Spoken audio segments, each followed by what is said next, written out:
भगवान जिसको चुनते हैं वही भगवान से जुड़ पाता है, चाहे वो अपने देश में हो या देश से बाहर हो। कितने लोग ऐसे अपने देश में रह के भगवान से नहीं जुड़ रहे, और कोई ऐसा भी है जिनको भगवान का नाम भी नहीं पता, उनको भी भगवान ने अपने से जोड़ लिया। इसका मतलब है कि जब भगवान कृपा करते हैं, जब भगवान कृपा करके जीव को अपनाना चाहते हैं, तब वो रास्ते खोलते हैं और तब जीव भगवान से जुड़ता है। और वास्तविकता में व्यक्ति की इस शरीर की कीमत कुछ है भी नहीं, इसकी कीमत तभी होती है जब ये भगवान से जुड़ता है। एक बार एक बहुत बड़ा राजा किसी संत से मिला,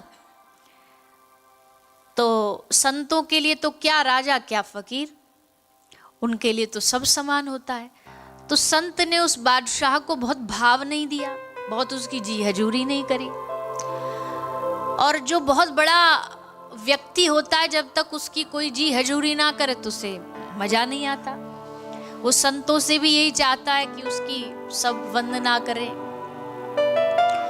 तो बादशाह ने थोड़ा नाराज होकर के बोला कि जानते हो मैं कौन हूं, जानते हो मेरी कीमत क्या है? तो संत ने कहा हाँ जानता हूं।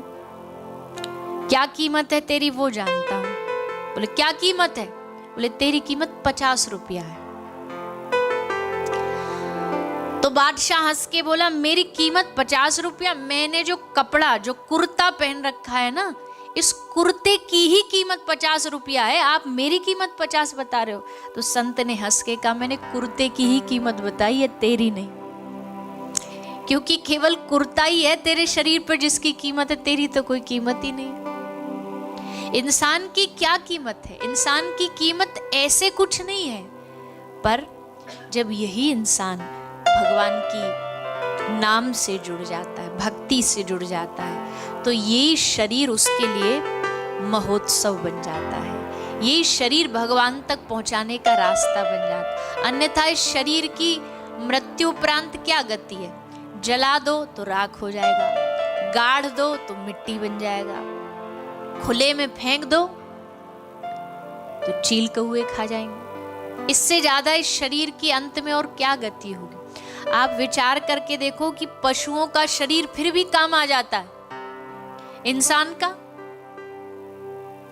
इंसान के शरीर की कोई कीमत नहीं होती। ऐसे में यही शरीर जब भगवान की कथा से जुड़ जाए, भगवान के नाम से जुड़ जाए, तो ये शरीर उत्सव बन जाता है, महोत्सव बन जाता है। मानव जीवन उत्सव है, मानव जीवन महोत्सव है, पर कब?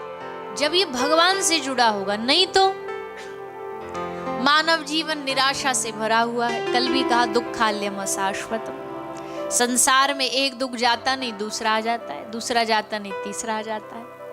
ऐसे में अगर ये शरीर भगवान से जुड़ेगा, उनकी कथा से जुड़ेगा, तो इसका कल्याण होगा। तो आप हम सब 5-6 दिन से यहाँ बैठ करके भगवान की कथा का श्रवण पान कर रहे हैं।